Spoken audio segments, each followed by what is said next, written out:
कि बॉस क्या नहीं कर सकता। बोले साहब सब कुछ कर सकता है। तो मुल्ला तो प्याजा ने बीरबल से पूछा कि बीरबल ये बताओ कि मेरे मन में क्या चल रहा है।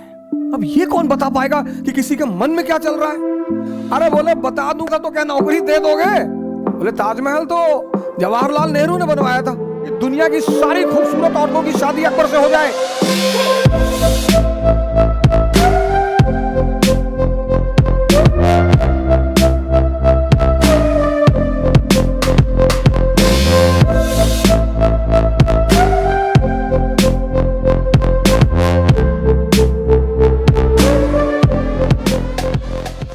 बीरबल को जब दरबार में शामिल करने का वक्त आया, अकबर बड़े प्रभावित थे पंडित महेश दास, बहुत ज्यादा प्रभावित।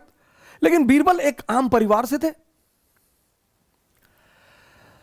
अब अकबर के सामने समस्या यह थी कि कैसे सामंतों को, कैसे इन शाही लोगों को तैयार किया जाए कि एक आम आदमी को दरबार में बैठने की अनुमति मिले, उसको शाही दर्जा मिले। अकबर ने बुलवाया बीरबल को, महेश दास को, कि दरबार में आओ, वहीं पर विचार करेंगे।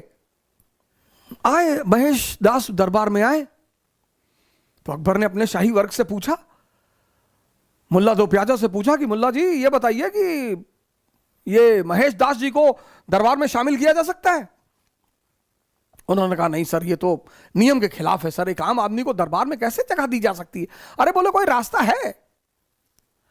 बोले सरकार एक रास्ता है। तो बोले कौन सा रास्ता। बोले सरकार रास्ता यह है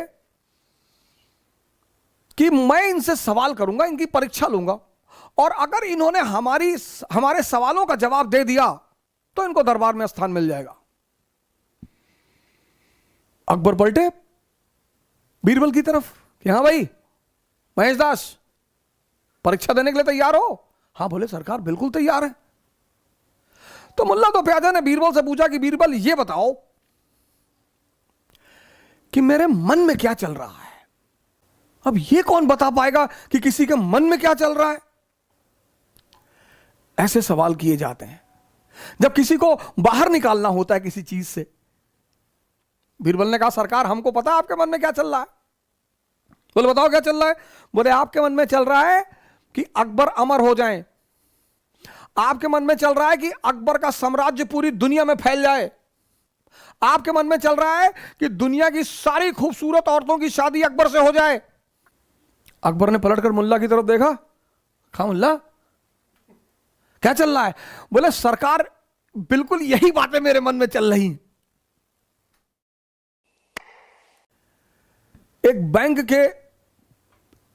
बैंक का इंटरव्यू चल रहा था, एक ही पद का इंटरव्यू था, बस एक पद का, और 64 लोग इंटरव्यू देने वाले थे। तो एक हमारे जाट मित्र हैं, उनके भाई गए थे इंटरव्यू देने। तो इंटरव्यू वाले बोर्ड ने पूछा कि ये बताओ ताजमहल किसने बनवाया। बोले ताजमहल तो जवाहरलाल नेहरू ने बनवाया था।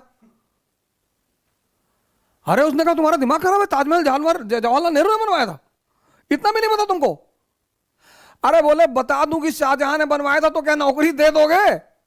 बोले अगर बता दूं, एक ही पोस्ट है, 64 लोग हैं, हमें पता है सिफारिश आ चुकी होगी, तुम हमको वैसे भी नहीं लोगे। तो अगर बता दूं कि शाहजहां ने बनवाया था तो सिलेक्शन लोगे। खैर भगवान के आशीर्वाद से उनका सिलेक्शन हुआ, उन्हें लिया गया कि जो आदमी इतना खतरा लेने को तैयार है। सुभाष चंद्र बोस सिविल सेवा का इंटरव्यू देने गए और अंग्रेजों का नियम था कि भारतीय आए किसी ना किसी तरह इन्हें बाहर निकालो। अब बोर्ड मेंबर ने पूछा कि बोस क्या नहीं कर सकता। बोले साहब सब कुछ कर सकता है। बोले सब कुछ कर सकता है बोस। उसने कहा अच्छा। उसने अपनी वेडिंग रिंग निकाली, शादी वाली अंगूठी सामने रख दी, कहा इसमें से निकल के दिखाओ। सुभाष चंद्र बोस ने एक पेपर लिया, कागज में लिखा SC बोस, और उस अंगूठी से निकाल दिया, कहा निकल गए। अब ये चीज किस स्कूल में पढ़ाई जाती है सर, लेकिन ये विकसित कैसे होती है? शिक्षा से सर। ये समझदारी, ये कॉमन सेंस, इसका मूल बेस क्या है? एजुकेशन। इसका मूल जो आधार है, मूल वो शिक्षा है सर।